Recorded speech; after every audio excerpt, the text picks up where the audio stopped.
शायद आपको यकीन ना हो, इसलिए ये तस्वीर देखिए जिसमें पुलिस वालों के साथ जो लड़का खड़ा है, जिसकी दाढ़ी बाल बहुत लंबे है, उसके पैरों में चप्पल नहीं है और फटे पुराने कपड़े पहने हैं। दरअसल इस लड़के को अगवा कर लिया गया था और 2 साल तक इसे कैद करके इससे मजदूरी का काम कराया जाता था और रात को इसे थोड़ा सा खाना देकर कोई नशीली चीज दे दी जाती थी, जिसकी वजह से ये नशे में ही झूलता रहे, बल्कि इसे होश ना रहे और ये कभी भाग ना पाए। लेकिन ये लड़का रात को वहाँ से कैसे भागा और फिर आगे क्या होता है वो आपको इस वीडियो में पता चलेगा। और जो ये पूरी कहानी है इसे मैं बहुत ही छोटे वीडियो में बताने की पूरी कोशिश करूंगा और ये कहानी आपको ऐसी लगेगी जैसी कोई मैं फिल्म की कहानी, जैसी कोई फिल्मी कहानी सुना रहा हूँ। पर आपको पहले ही बता देता हूँ ये कोई फिल्मी कहानी नहीं बल्कि ये एक रियल स्टोरी है। तो शुरुआत करते हैं कानपुर सेंट्रल से। तो होता क्या है कि 3 पुलिस वाले कानपुर सेंट्रल पर गश्त लगाने के लिए जाते हैं कि मतलब कोई गलत एक्टिविटी तो नहीं हो रही, कुछ गड़बड़ तो नहीं हो रहा है, सब कुछ ठीक है, कोई दिक्कत तो नहीं है, चोर तो नहीं घूम रहे, मतलब कि पुलिस निरीक्षण करने जाती है। वैसे ही अलग अलग प्लेटफॉर्म पर ये 3 पुलिस वाले चले जाते। तभी एक पुलिस वाले इसमें नोटिस करते हैं कि एक लड़का जिसकी बहुत दाढ़ी बड़ी है, जिसके बाल बड़े हैं, जिसके पैरों में चप्पल नहीं है, फटे पुराने कपड़े पहने हैं, तो मतलब देखने में वो भिखारी जैसा लगेगा, पहली नजर में हम यही समझते हैं। तो पुलिस वालों को भी वही लगा और देखा कि वो डस्टबिन से पानी वानी ढूंढ रहा है, शायद उसको प्यास लगी होगी, इस वजह से पुलिस वालों यही नोटिस कर रहे थे। बाद में पुलिस वालों को यही लगा कि हाँ यार ये भिखारी टाइप है, इसको बेचारे को प्यास लगी है। तो पुलिस वाले पास में जाते हैं और बोलते हैं क्या बात है। तो वो बोलता है साहब मुझे प्यास लगी है, मुझे पानी पीना। तो यहाँ पर देखो पुलिस वाले कितने बेहतरीन। तो यहाँ पर पुलिस वाले क्या करते हैं कि पानी की एक बोतल खरीद के लाते हैं और उसको दे देते हैं पीने के लिए। जब उसको पानी देते हैं तो वो लड़का वापस रिप्लाई में कहता है थैंक यू वेरी मच। अब पुलिस वालों का यहाँ पे माथा ठनका। माथा इसलिए ठनका क्योंकि जो थैंक यू वेरी मच जो बोला था ये ऐसा लग रहा था जैसे कोई बहुत पढ़ा लिखा व्यक्ति बोल रहा हो। उसका जो एक्सेंट था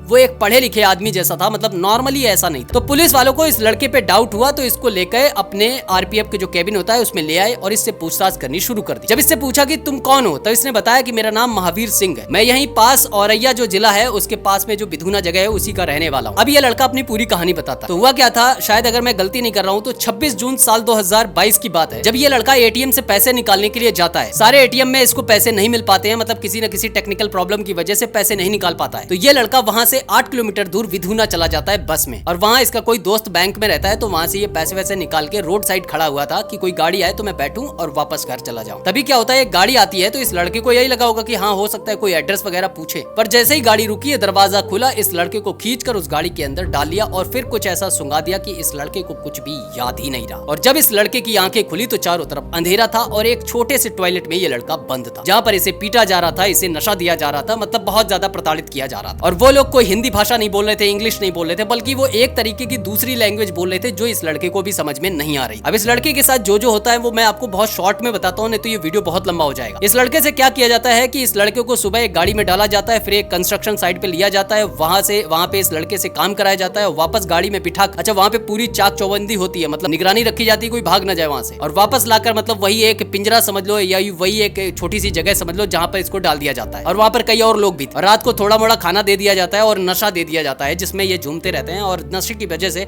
ये धीरे धीरे अपना जो मानसिक संतुलन भी था वो भी धीरे धीरे खो रहा, मतलब कि जो इसकी याददाश्त वगैरह थी वो धीरे धीरे कम हो रही थी। अब यार इतना जो प्रताड़ित किया जाएगा भाई उसको कौन घर याद आएगा, क्या याद आएगा, धीरे धीरे वो चीजें मतलब दिमाग से जा रही थी। अच्छा लेकिन एक टाइम ऐसा आया जब वो जो नशा दिया जाता था ना, इस लड़के की जो बॉडी थी वो लगभग यूज्ड टू हो गई थी, तो इसको ज्यादा फर्क नहीं आता था। तो ये क्या करता था कि थोड़ी एक्टिंग वगैरह भी कर लेता था, मतलब ऐसे झूमना वगैरह ऐसे, तो उनको लगे कि हाँ भैया नशे में है, और ये अपना दिमाग चलाता रहता था यार कैसे यहाँ से भागा जाए, कैसे क्या किया जाए। अब एक दिन रात को क्या होता है कि मतलब वो जो नशा वगैरह खाना के साथ जो दे जाते थे वो तो दे ही दिया था, पर इसको ज्यादा असर नहीं होता था। अब इसने अपना पूरा प्लान बना लिया था कि यहाँ से भाग निकलूंगा मैं, और ये बंदा वहां से भाग निकला। अब इस बंदे को कुछ नहीं पता है किधर जाना है, इधर जाना है, इधर जाना, कुछ नहीं पता है। ये बंदा भागता चला जा रहा है क्योंकि यार ये बंदा सिर्फ बचने चाह रहा था, क्योंकि वहां से ये सोच रहा था कैसे भी करके भाग तो आया हूँ, अब इनसे बहुत दूर निकलना है मुझे। भागते भागते भागते भागते इसको रात में रेलवे की पटरियां मिलती। इसे लगता है कि ये पटरियां कहीं ना कहीं तो प्लेटफॉर्म पर जाएंगी, तो ये पटरियां भागते भागते इसे आगे एक प्लेटफॉर्म मिलता है और जो भी इसे पहली ट्रेन मिलती है बैठ जाता है और निकल जाता है। अब वो ट्रेन जहां तक पहुंचती है वहां पे दूसरी छोड़कर तीसरी पकड़ता है, चौथी पकड़ता है, ऐसे कई सारी ट्रेन बदल कर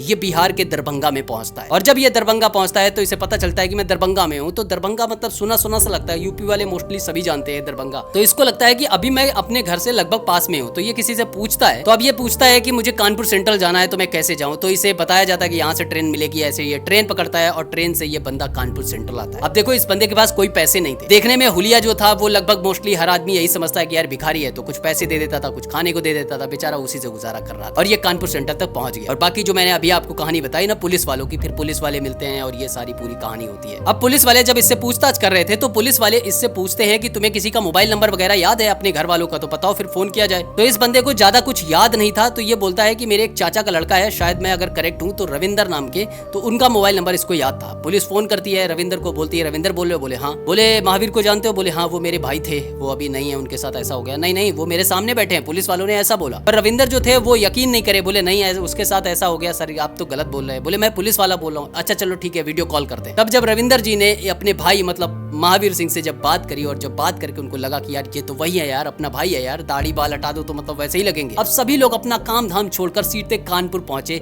उसी आरपीएफ के ऑफिस में। और वहां पर जब उन्होंने अपने भाई को देखा, उनके परिवार वालों ने जब महावीर को देखा, भाई सबके आंखों में आंसू आ गए।